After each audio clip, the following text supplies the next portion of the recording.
Summary: Maria, a driven marketing executive who had long shut her heart to love, never expected her life to change in something as ordinary as a supermarket. But when Okon, a struggling musician with a warm smile and a guitar slung over his shoulder, accidentally collided with her cart, a simple apology sparked something unexpected. What began as laughter quickly blossomed into connection. Okon was nothing like the polished men Maria was used to. Yet his sincerity, creativity, and passion for music drew her in.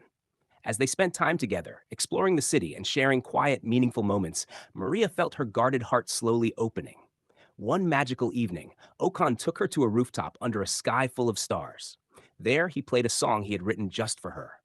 Overwhelmed with emotion, Maria called his name, Okon, Okon, Okon, before finally whispering the words she never thought she'd say, I love you. In that moment, love became real to her.